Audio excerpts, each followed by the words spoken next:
Oh, hey, everybody. You're listening to The World According to Jen and Carolyn.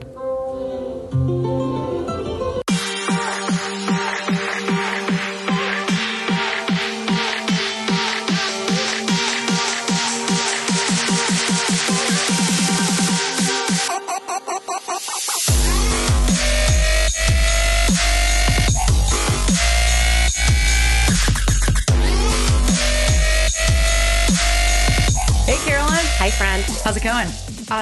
It's been a really long week again. I'm tired. I'm Wah. I'm Anna and I'm thick. My assistant died. I'm so tired. Yeah, fatigue is just one of those things that most of us live with when we're in our 40s. That is exacerbated when you have a child. So yeah, I love going parent on people. I'm like, yeah, we're extra tired. But yeah, children will do that shit to you. But yeah, a lot of fatigue, shitty weather.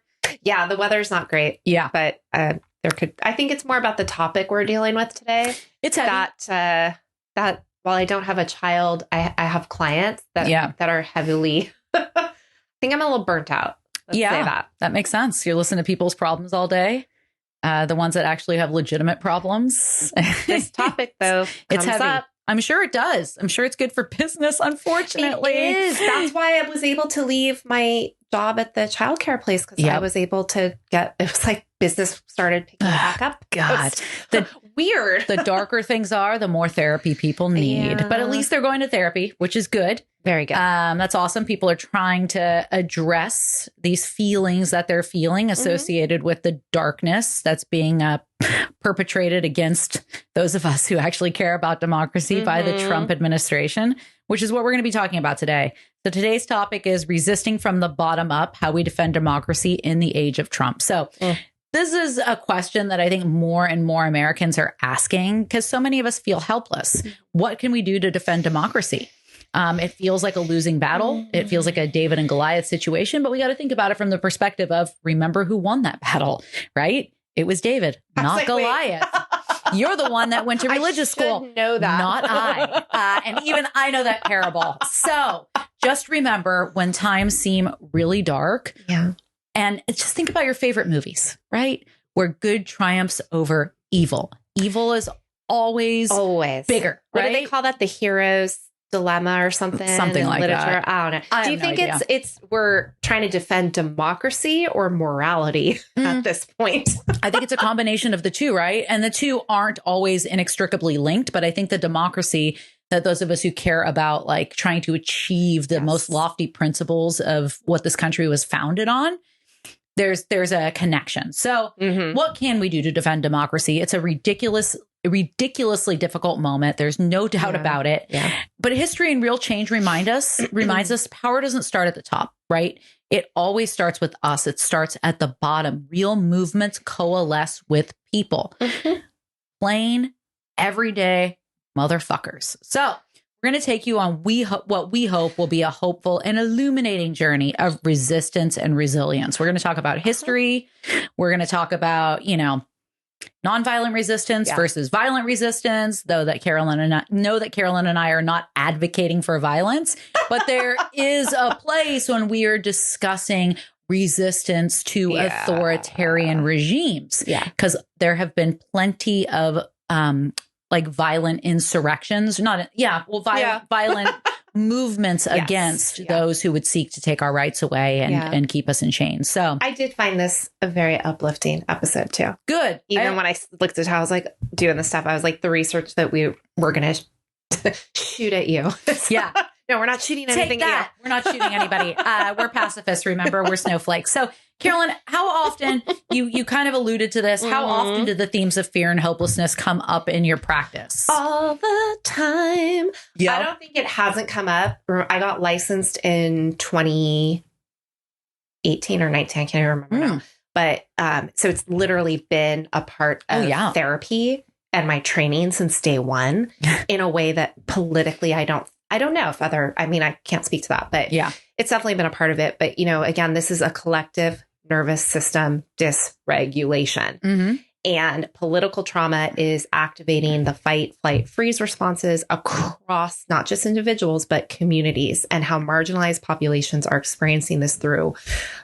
You're already in an activated, dysregulated state. Yeah. On top of that. But now the white folks are freaking out. That's when you know shit's bad, right? But the data also supports this. It isn't individual pathology. We've talked about that before. This is a natural nervous system response to genuine systemic threats. So what I'm seeing, and hopefully if you're hearing this, it feels really validating, is high anxiety, depression, paranoia, hypervigilance, intrusive thoughts, difficulty concentrating, trouble sleeping, nightmares, angst, and existential dread. I hear that a lot, especially in the more privileged population. They've got time to think about it. They've got time to think about that. And also too, like, is this the end of democracy as we know it? And mass, and again, we're talking real time, mass deportations, threats of nuclear war, watching genocide. This isn't just an intrusive thought. You're actually seeing that in real time. We haven't seen genocide. Well, we're seeing genocide in Palestine and Israel. Yeah. We're not seeing it here quite yet, but I think if Trump had his way, there would be a genocide of anybody who isn't white. I firmly believe that he is just beholden to these Hitler-esque principles. 100%. He's got his Hitler denim on. The combination. He does not have good genes. Let's put it that way. That is some fucking inbreeding of the worst kind. Least favorite kind of white people. Yeah. So combination of depression and anxiety. Remember, I interpret, and a lot of newer therapists interpret those as symptoms of not a pathology. That's a healthy response to what's going on. And it's palpable, and people kind of try and, move forward. But there is no roadmap right now for the most part. And people are really wanting reassurance. This is another big one, that their kids are going to be okay.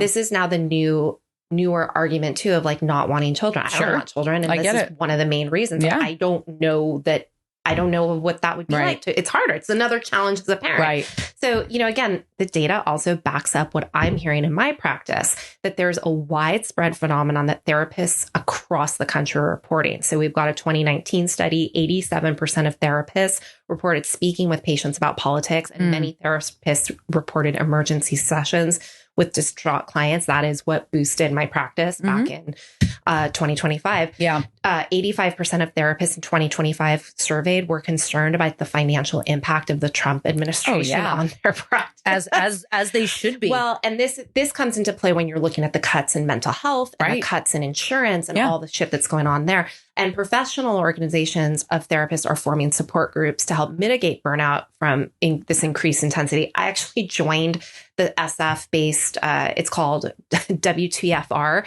White Therapists Fighting Racism. That's great. It was kind of weird, to be quite honest. It didn't really do it for me. It was lovely, but it was a lot of people just... some of the analogies of racism is like a bad bottle of wine. Yeah, that's really white. Yeah. It was a little too white. It was a lot. It was mostly, well, it was white therapists, but I don't know. No, I remember. It was like not ruminating, but like processing these concepts was akin to allowing a bottle of fine wine to air out. I'm like, no. Oh boy, who is your target audience here? Like white people. Yeah. Well, and I remember asking them, like, well, are we just going to sit around and talk about stuff, or actually, like, do we go out and as a group, do we protest? Yeah. Do we do? Because that was my goal or my ask of myself, is to do more of that. And they were like, no, like, we just kind of sit back, and that doesn't do it for me. I get it, but it's, so public mental health data also showing 43% of adults say they feel more anxious than they did from the previous year, which is up 37% in 2023, 32% in 2022.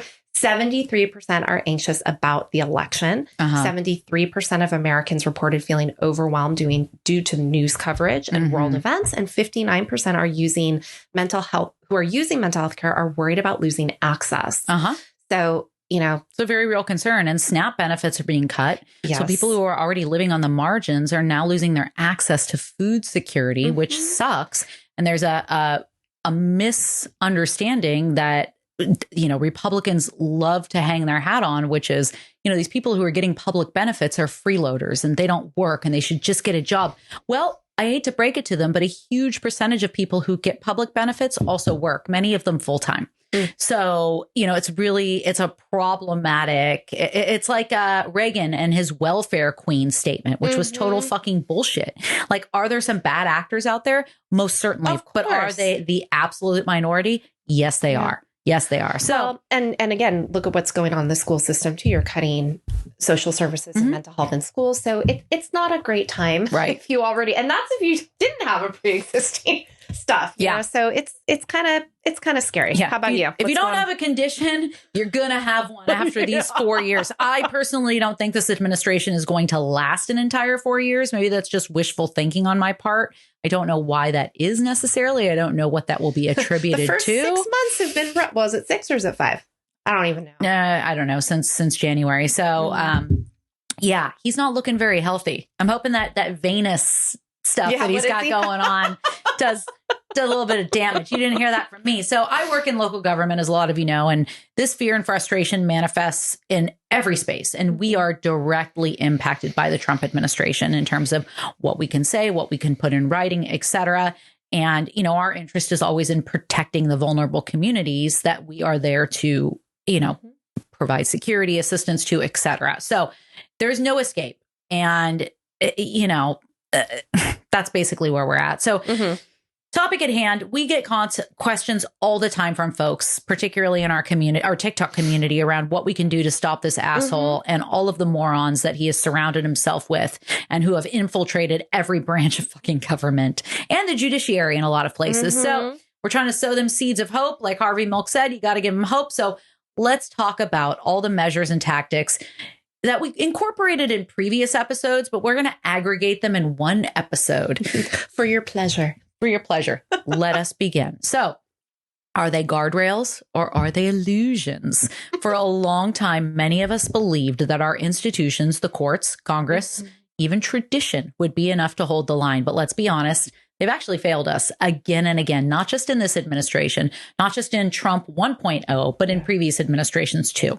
So look at Citizens United, for instance, which, allows corporations to be viewed as human beings, for lack of a better term, for the purpose of, collecting and donating large sums of money to political candidates. So, shit's been happening for a really long time, where the checks and balances, at least as far as I'm concerned, Gore v. Bush being one of them, weren't working. The Supreme Court should not be determining who the winner of an election is. Right.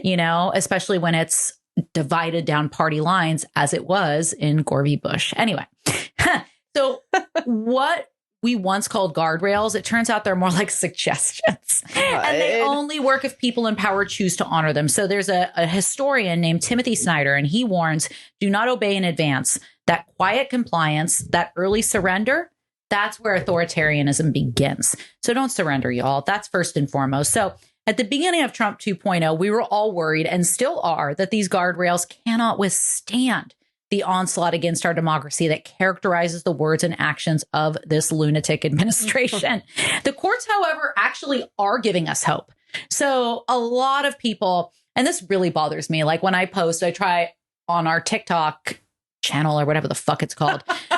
I try every time a judge, whether, typically it's at the federal level, makes a decision against the Trump administration, I like to amplify that. Because it is hopeful. Yeah. It's people standing up to, or the judiciary standing up to Trump, which is what we want to see. Right. Especially since so many of the things that he and his administration are doing are unconstitutional. Right. You can't overwrite the Constitution with an executive order, which is what he has tried to do time and time again. So let's talk about, deportation rules, workforce layoffs, DEI restriction, grant funding freezes, although I think the layoffs made it to the Supreme Court. And if I'm not mistaken, the Supreme Court said that those layoffs of federal workers were completely and totally fine. Bullshit. Yeah. So many injunctions and rulings relied on something called the Administrative Procedures Act. Have you ever heard of that? I have not. Or Administrative Procedure, not plural, Act. Separation of powers principles and constitutional protection. So despite, and I can't remember, I think I define it later on. I thought I defined the Administrative Procedure Act, and now I can't remember what it was. But anyway, I think we come back to it. So despite a Supreme Court ruling limiting nationwide injunctions, several courts have maintained broad relief in cases involving executive overreach, especially under First Amendment or Administrative Procedure Act, which I will set, heretofore hence be referring to as APA. So that's a fucking mouthful. All right. So immigration policies, particularly birthright citizenship. He has not won this one. The Alien Enemies Act deportation, didn't win that. Detentions of transgender or asylum seeking migrants. They have been key flashpoints in ongoing litigation. So major rulings against the Trump administration. Let's give you all some hope. Sanctuary City lawsuit in Illinois and Chicago. A federal judge dismissed this shit in 2025. It was a lawsuit challenging Illinois and Chicago's sanctuary policies, finding the government lacked standing and requiring local cooperation in deportations would violate the 10th Amendment. Yes. Planned Parenthood Medicaid funding block. A federal judge issued a nationwide injunction blocking a Trump administration provision aimed at cutting Medicaid funding to Planned Parenthood. The court found the provision likely violated equal protection and lacked fiscal justification. There's something called VOS Selections Incorporated versus Trump. This is around trade tariffs. The Court of International Trade invalidated Trump's Liberation Day tariffs imposed under emergency economic powers. Ruling they exceeded presidential authority and warranted permanent injunction. There's a ton, you guys. Kingdom versus Trump. This is around transgender inmates' healthcare. I just like that it's kingdom. Incarcerated transgender people denied hormone therapy under Trump's executive order 14168 secured a preliminary nationwide injunction blocking enforcement in Bureau of Prisons facilities due to constitutional concerns. That's medicine. They deserve it. So there's a ton, guys. It is a massive list. We will publish it for you. It's a good thing. And so basically, sorry, I don't know why my husband, it sounds like he's literally stamping upstairs. Well, I thought it was me doing something. No. Okay. No, I have a question though. So this is state by state though. Can you, listeners, you'll be able to hear it. I don't know. I call him Stampy and Frankenstein foot. I don't know why. I don't know if it's a man thing, but everywhere they go, it's like a fucking stomp. Mario says I do it. You are very slammy and stompy. I am. You slam doors and you stomp. You're like a dude. I am like a dude. What was your question? No, well, so all of these things, like as a lay person, okay. So in my mind, if the Constitution says something like, right, the immigration, like you're a natural born citizen, right?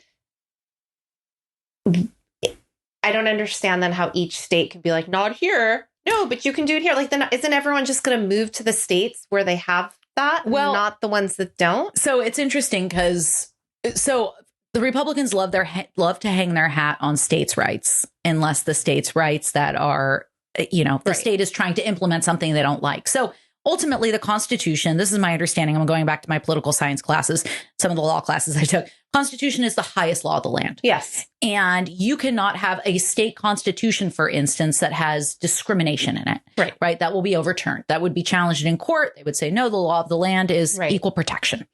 Right. But that doesn't mean that states and the Trump administration aren't going to try. They're not going to try to institute these broad sweeping executive orders that everybody is supposed to be beholden to. Who pays for that? Well, we do. No. Yeah. So, I mean, we fund this entire system. This is where our tax money goes. And when it's a healthy, functional system, I mind it a lot less. When it's used to prop up authoritarianism and, racist edicts, like it's really obviously bothersome. Yes. So that's what's happening. And there's been a lot of musings by the Trump administration of the lower courts have no right to rule on these things. It has to go to the Supreme Court. Ordinarily, something starts in a lower court and then moves up to the Supreme Court. And in one instance, I think it may have been something in regard to deportation. The Supreme Court said, no, like the federal court did not have the authority to make that decision. So there have been a couple of instances where the Supreme Court has ruled on Trump's side and essentially said, they didn't have the right to do that. They can't make a federal justice in a particular, what's it called? Why can't I think right now? We're in 9. Anyway, in a particular state, district, whatever, can't can't set law for everybody. Okay. So there's lots of back and forth between lower courts and the Supreme Court. And, we have to hope that the Supreme Court is going to do the right thing. But we've seen it happen sometimes. So there have been some surprising rulings coming out of the Supreme Court. But for the most part, the voting is along party lines. Yeah. We've seen that. And justices are political animals.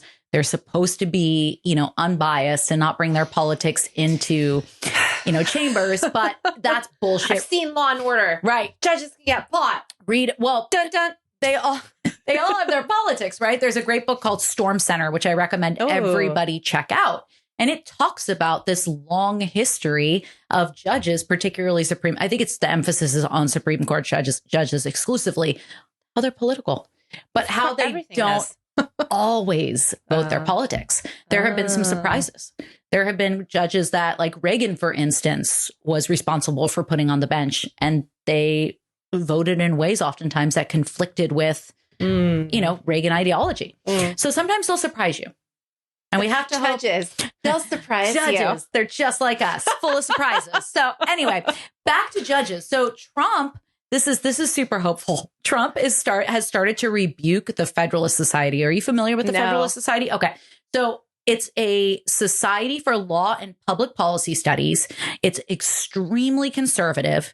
It's extremely libertarian. It's a legal organization that advocates for a textualist and originalist interpretation of the U.S. Constitution. So think Anthony Scalia, right? This is the Constitution. What was written like 250 fucking years ago, which a lot of those policies don't necessarily apply. Times have changed. Yeah. I personally think, having studied this stuff somewhat extensively, but of course don't remember most of it, think the framers' intention was that the Constitution be an evolving document. Sure. Yeah. They were smart. They knew times were going to change, and that maybe we don't need a fucking well-regulated militia anymore where everybody and their mom has a fucking AK-47.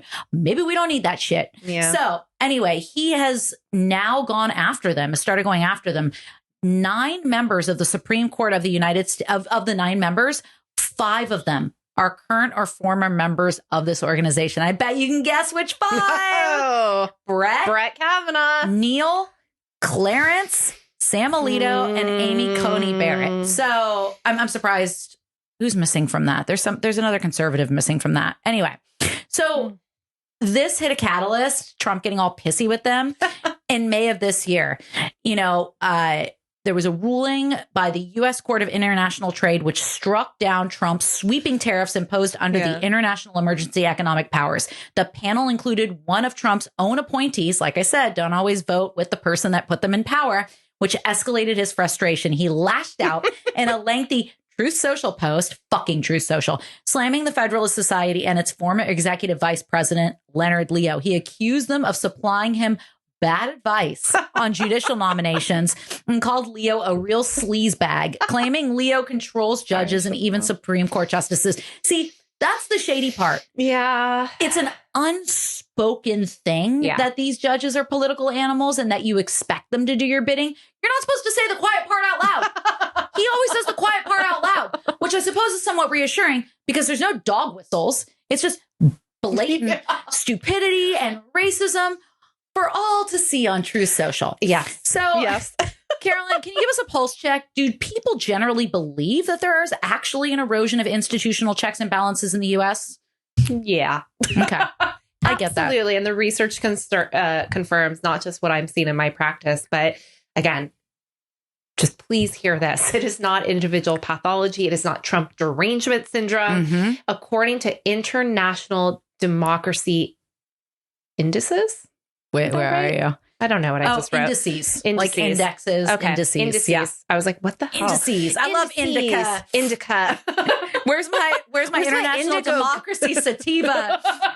I'm like, Indigo Girls? Yes. I would like that. Anyway, the United States ranks not among I don't know what I wrote, not among full democracies, but among flawed democracies. Yeah. Okay. Like Greece and Brazil. Okay. So this is from Democracy Hypocrisy. I love it. Democracy Fund. So people's nervous systems are accurately detecting that the institutional guardrails they've relied on for stability are failing, just like you said. So Americans across the political spectrum do believe that and you and I agree, we're witnessing a profound erosion of institutional checks and balances. But here's the breakdown. So we've got a lack of trust in historical belief system that kind of what you're saying, like it's going to be okay though, because we've got these things that we've survived this long. We'll get through it. But only 22% of Americans trust the federal government to do the right thing. Yeah. Just about always, or most of the time, which is down from 75% when polling began in 1958. A record low 28% are satisfied with how democracy is working, which is down from 32% or 35%. I think my drink just hit. 35% in 2021. A majority believe that the U.S. is in a constitutional crisis. I think we did an episode on that. Defined as a breakdown of our system in checks and balances. So fragile democratic norms are being seen as Republican support congressional oversight, which has shifted from 65% under Trump to 91% under Biden. Yeah. So Democratic support for presidential unilateral action jumped from 16 to 66%, depending on who's in office, and nearly 28% express unfavorable views of both political parties, but the highest in 3 decades. And when asked about the strength of the political system, 22% just said nothing.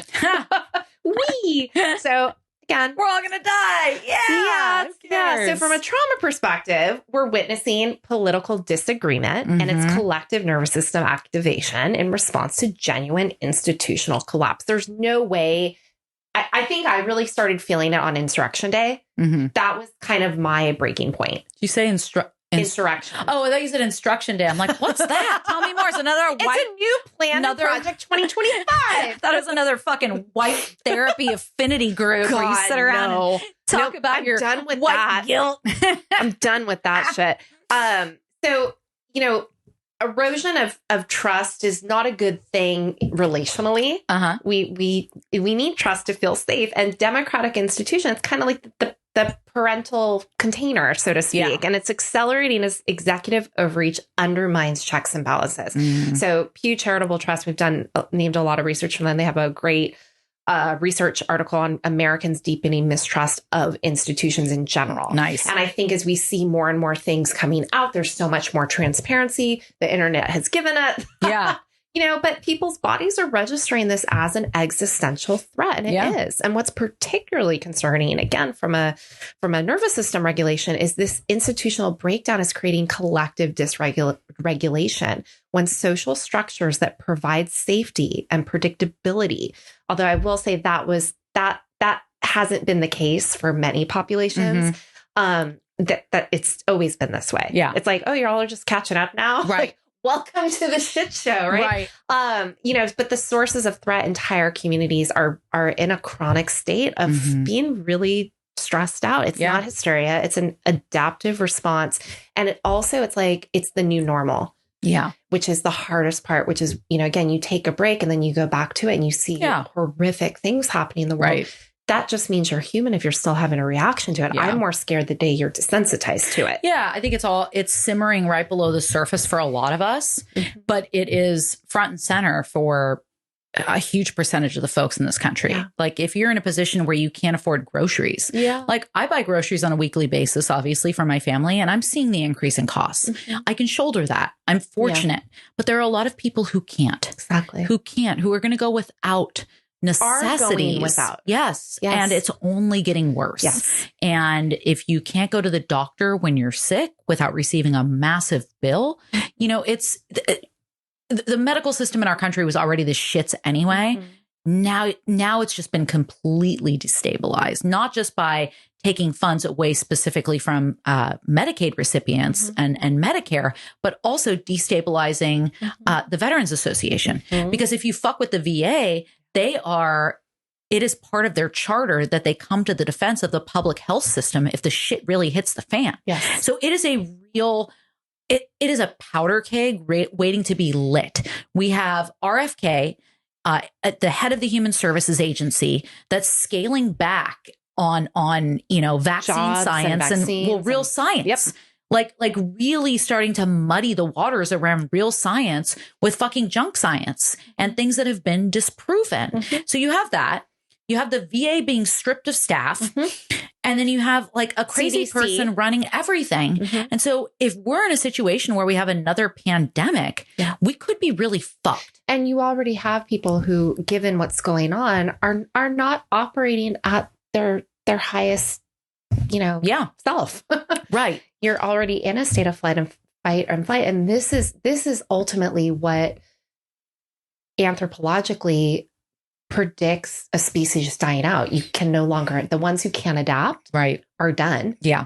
And it's actually the resilience and the adaptation is the people who have been dealing with this a lot longer. Yeah. They've already adapted. Right. And they're like, yeah, what else is new? Yeah. But then those of us, we're subject to like chronic illness and higher cortisol levels, which contribute to a weakened immune system. And, you know, we end up with these diseases. Our poor little telomeres are getting singed the lights flashing by over cortisol. here. I know. Well, I think about the Black community, for instance, and for so long, doctors associated, you know, higher rates of heart disease, for instance, with poor diet. And sure, when you have folks who are living in, you know, poverty, and I'm not saying all Black folks do, but a disproportionate amount do. Sure.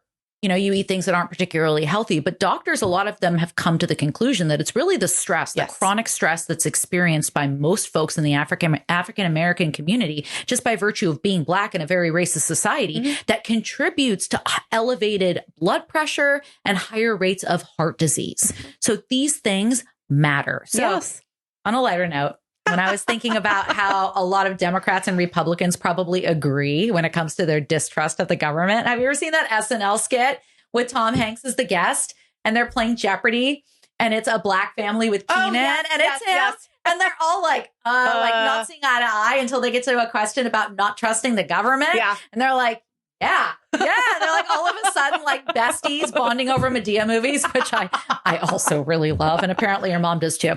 So she does.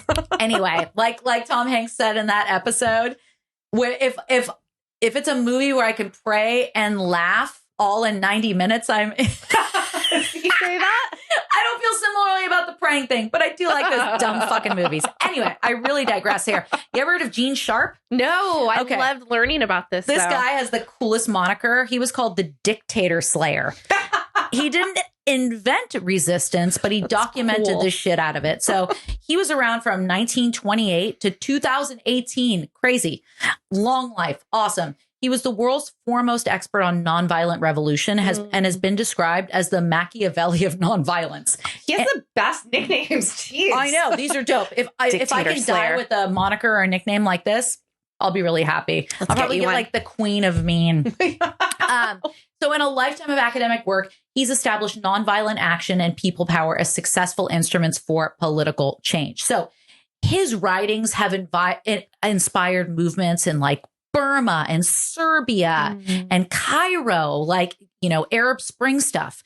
And his pamphlet From Dictatorship to Democracy, it's a 93-page distillation of his core insights and a handbook for overthrowing autocrats. It's been translated into more than 30 languages. So let me skip ahead. Like, this guy is seen as so frightening that the Iranian government has denounced the book and author by name. In the summer of 2005, 2 independent bookshops in Russia were burned down after stalking the newly available Russian translation. That tells you something. We need it. So, a cute little old man. Oh, I bet he was. Oh, he's adorable. Kind of like Noam Chomsky. So, you know, he was a huge proponent of the idea of if individuals and institutions start to withdraw their cooperation, a regime is weakened. If enough of them withdraw, the regime collapses. I love that. And he's absolutely right. We see it in small scale, right? Like, look at what's happening with Target, for instance. Ever since they revoked their DEI policies, those of us who used to shop at Target, sorry to break it to you, Target, we were your demographic. Like I always say, MAGA folk or Walmart, liberals, we love us some Target. But clearly, you know, it's obviously a microcosm and nowhere near as important as like, oh, I don't know, an Arab Spring revolution. But still, you see the benefit of enough people saying, nope. Like Target could potentially crumble. You know, if their stocks and revenue continues to dip, they're going to be in some serious fucking trouble. They're going to go the way of Kmart. I love me some Kmart. Yeah, Jacqueline Smith collection. Oh yeah, guys, Kathy Ireland. We've been here before. This isn't just theory; it's the soul of American history. Union soldiers in the Civil War, civil rights leaders, women suffragists, LGBTQ plus activists. You don't wait for permission. You disobey in advance. That's what makes a democracy real. You have to fucking fight for it. I mean, anybody who's fought for their rights and for, you know, and like you said, it's a lot of these individual, vulnerable, marginalized groups that are accustomed to consistently having to fight for their rights, for their personhood, for acknowledgement of their inherent dignity and, you know, just existence as a human being. And a lot of us in privileged positions with certain color skin, you know, who happen to be cis and hetero, a lot of us don't go through this. Or wealth. Right.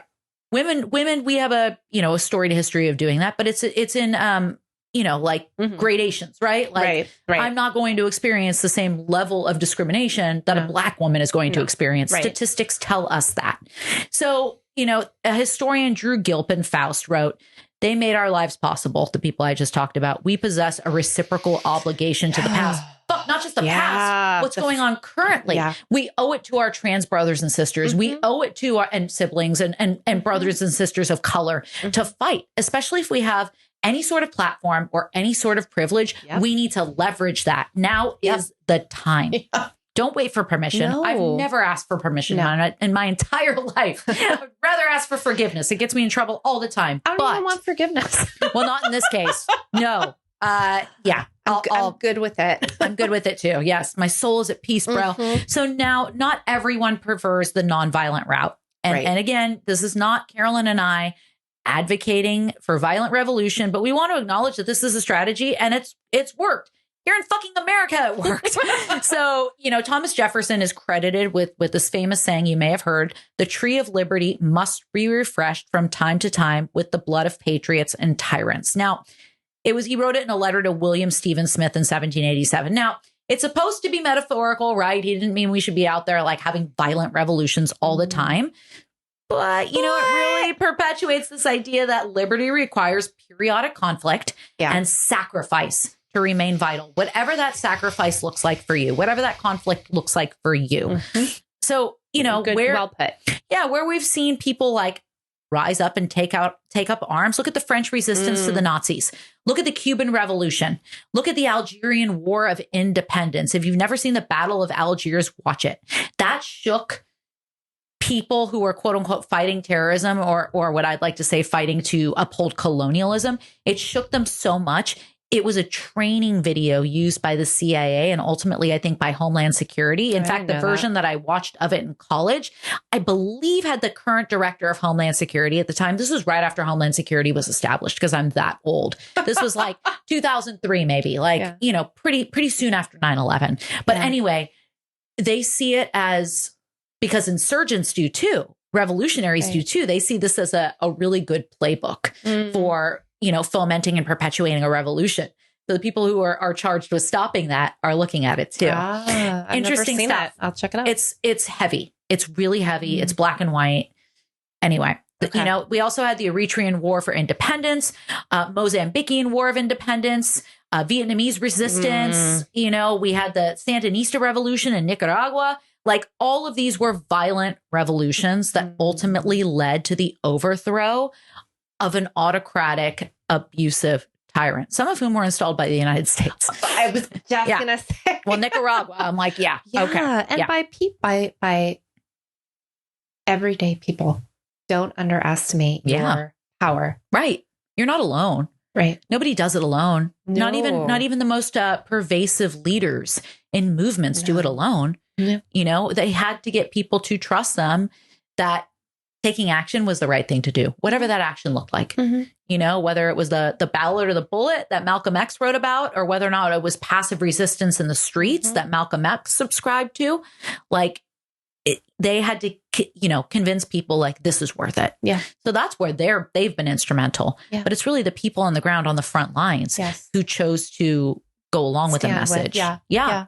So anybody has the power. So Carolyn, enlighten us with some research on whether people generally believe that peaceful protest is strong enough to bring down deeply entrenched authoritarian power.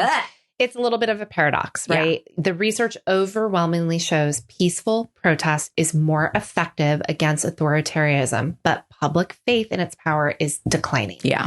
And you're always going to have that person that's going, we got to fight harder, or we got to push, we got to do this. Right. But again, going back to nervous system, when people perceive that things have gotten so far off track, their threat detection systems override their capacity for strategic thinking. Yeah. And so there's a great article, the magic number behind protests.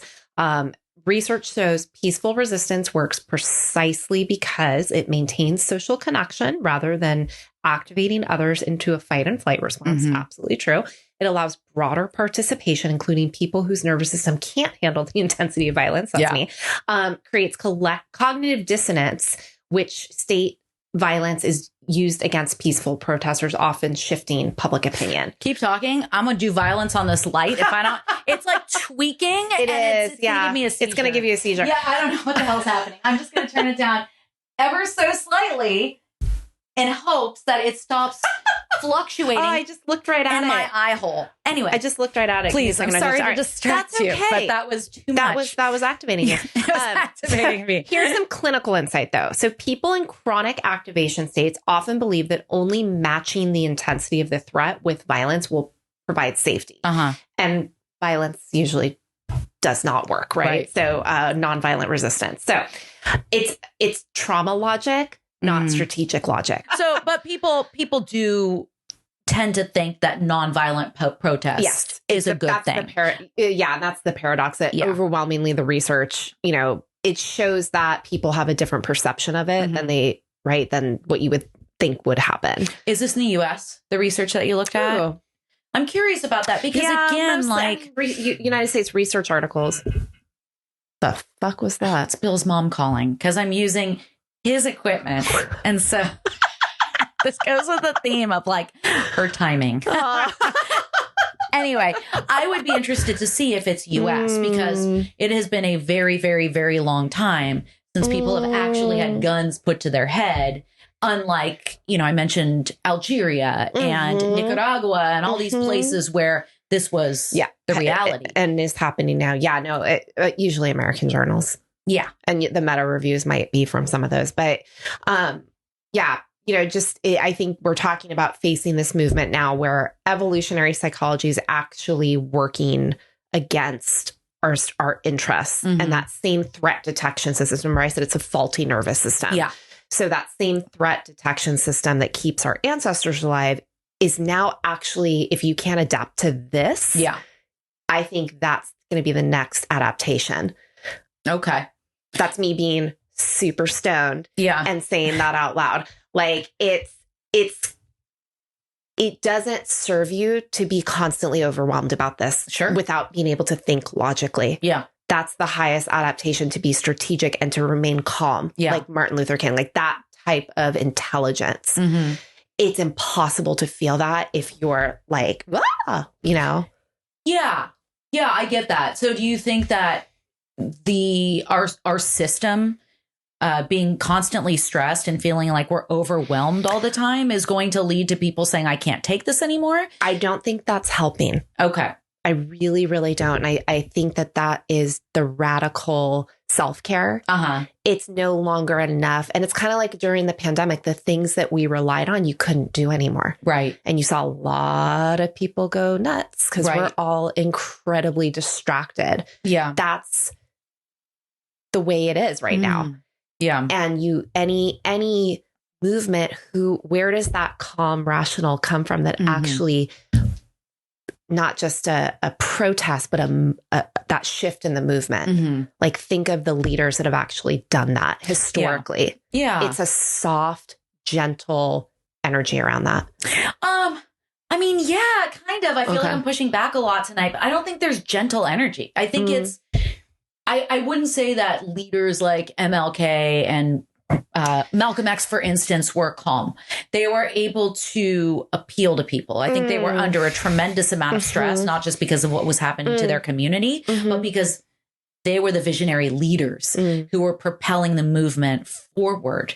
But I think that you need leaders in a time of tremendous stress where your system is being hijacked to say, hey, we've got to focus. Yes. And there are always people who, in spite of being in absolute turmoil and surrounded by stress, can say, no, everybody pay attention. Like this is, we need a coordinated strategic movement here. So pay attention. So I think that's where good leadership comes in. And you know, we have a few good leaders right now, but it remains to be seen who is going to emerge and how do we lead each other. I think that's the next evolution of it then. And I think that's really important. Sorry, I had to take a sip of my THC drink. The connectivity, because that's what the connectedness of what we have now socially and through technology. If we don't work within that system and use that to connect, these are the new pamphlets. Yes. And I agree with that. Like, look at, you know, people often think of social media can be used for such good and to foment such change. Like I always point to the Arab Spring, which without Facebook and social media, I don't think could have happened. And so we are able to connect and support each other. I mean, I think about, you know, TikTok and our 4,000 community members and how connected we feel. Happen? And it's great. And we're connected to people all across the country who aren't fortunate like we are to live in San Francisco, where a lot of people around us share our values. Right. And we feel to an extent insulated. Yes. Yeah, totally. So, okay, let's talk about we're going to end this with what you can do. So what does resistance look like today? We want to break it down and just give you 6 strategies that have been adapted for this moment. This is a smart one. Overload the system. Pick up the phone. I know we don't like picking up the phone in this day and age, but when Missouri created a tip line to report trans people, activists flooded it with memes and fake reports. One even submitted the B-movie script. The results, the system completely collapsed. Couldn't sustain it. So, and that's a simple one, you guys. Use their tools against them. In Oklahoma, conservative lawmakers passed a law letting parents opt kids out of harmful materials. A group called Woke used that same law to opt out of curriculum pushing Christian nationalism. Civil disobedience. We were just talking about this in Idaho. A middle school teacher refused to take down a "Everyone is welcome here" sign. No politics, just humanity. She ultimately resigned in protest. Economic pressure. We talk about Target all the time. Their stocks are significantly down. Their revenue is down. I remember posting something. It was like 8 months ago on TikTok. And some conservative asshole was like, oh, that's not a significant drop. Like, you can't say that that's, you know, due to DEI or changes in their DEI policy. I'm like, just you wait, bitch.